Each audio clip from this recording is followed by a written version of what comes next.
Yo squad, it's your boy Dale, and today we're diving headfirst into the chaos surrounding one of the most talked about and unpredictable teams on the CS2 pro scene right now, the MongolZs. Yeah, those same Mongolian warriors who one day smash tier 1 giants, and the next somehow lose matches they were supposed to win with ease.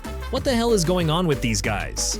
Where did they come from? Who's carrying the squad? And why is the whole world watching them now? Including their own government? Grab a drink, get your snacks ready, cause today's gonna be hot, wild, and full of that good old armchair analysis from yours truly. Let's go!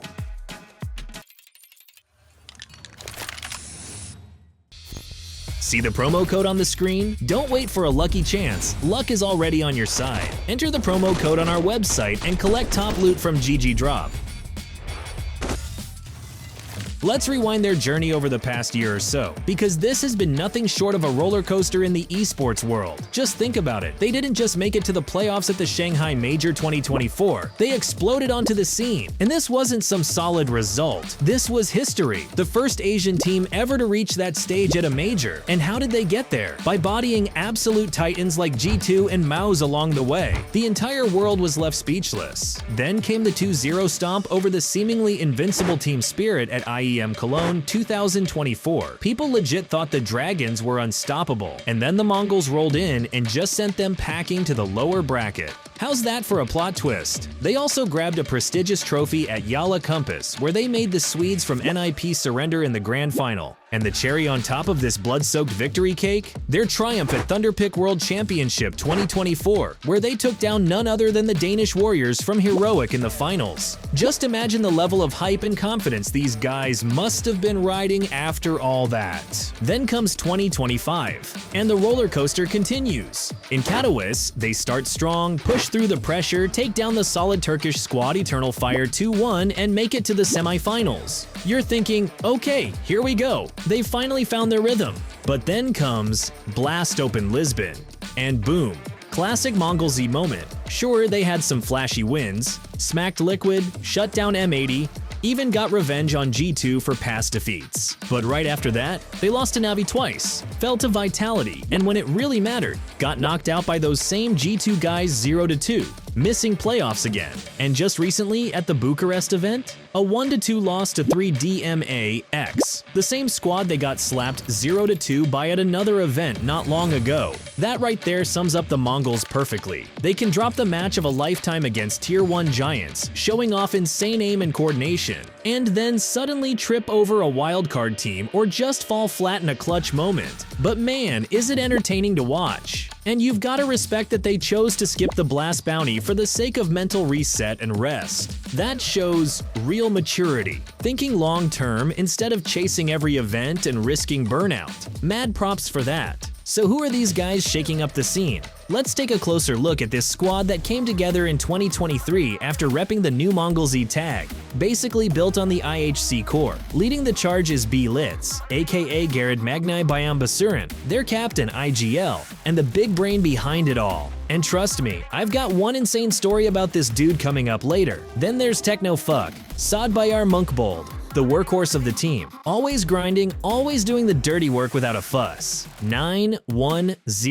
Usuk Bayar Banzrach, absolute unit. This guy's a wild sniper, young, fearless, and with aim so sharp he can flip around on his own. Don't sleep on Mazinho, Ayush Batbold either, another rising star who joined the team super young and is leveling up fast right before our eyes. And of course we've got Senzu, Asbayar Monkbold, a total beast. When this guy explodes onto a site, it's pure chaos for the enemy. Just hold on tight and pray. And behind this hungry young squad is their coach, Mara, Erdenedalai Bayanbat, a veteran of the scene who actually played for MongolZ back in the CSGO days. That's the lineup, young, fearless, and starving for wins. Alright guys, hold on to your chairs for this one. You thought the MongolZ were just another team from Asia? Think again. Let's start with their captain, bLitz. Before he became a CS pro, this man was, wait for it, a professional professional chess player. Yeah, you heard that right. He holds a FIDE Master title. Can you even imagine that? A guy who used to move pieces on a chessboard is now calling shots in the server and dismantling Tier 1 strategies like a boss. Back in 2021, he even took 9th place in the Mongolian qualifier for the World bLitz Championship. Now that's a background. And it gets even better. Way back in 2016, the MongolZ became the first ever Mongolian team to win a major international LAN, IEM, Taipei. It was with the old roster, sure, but that win earned them a ticket to IEM Katowice 2016. They literally kicked down the door to Europe and beyond for Mongolian Counter-Strike.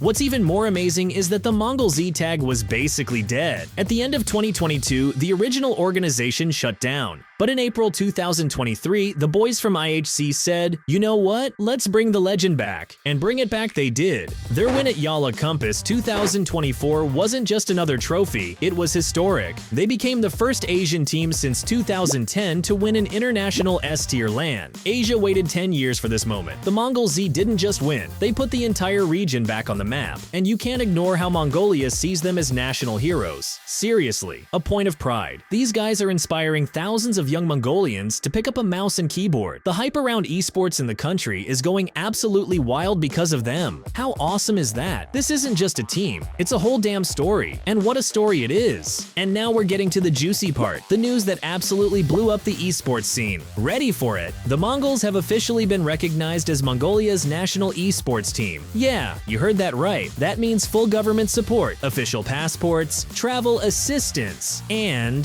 drumroll please, a state salary. That's right, the Mongolian government pays these guys to play Counter-Strike. Insane, right? Sure, we've seen this before. Denmark backing its players, Korea turning esports into a full-on cultural phenomenon back in the 2000s. But for Mongolia, for Asia in general, and especially for first-person shooters, this is huge. Let's be real. If MongolZ were just some Tier 2 team grinding local events, this never would have happened. But these dudes, they've broken into the top 5 in the world, made history by reaching the playoffs at the Shanghai Major, first Asian team ever to do that, and keep delivering highlight after highlight. The government saw the success, saw the potential, and they backed it. And you know what? They deserve it. This is an insane boost not just for the squad, but for all of esports in the region. So, one question keeps popping up in the comments. What's the connection between the MongolZ and CIS countries? Are there any of our players on the team? Let's break it down. No myths. Just facts. Direct links? Pretty much zero. The main roster is fully Mongolian. No Kazakh, Russian, or Ukrainian players on the team, and as far as I know, none planned anytime soon. This is a fully Mongolian story, start to finish. Now, indirect connections? Of course, this is global esports after all. There's been player movement within the Asia CIS region, like with the IHC core where some relationships between orgs and players from different countries were built. Then there are frequent matchups at tournaments. If you're active on the pro scene, you're bound to run into CIS squads at some point. And let's not forget organizational stuff. Boot camps, sponsorships, logistical overlap, it happens. But all of that is just indirect contact. Publicly and officially, the MongolZ are 100% a Mongolian team and brand. Don't look for connections that aren't really there.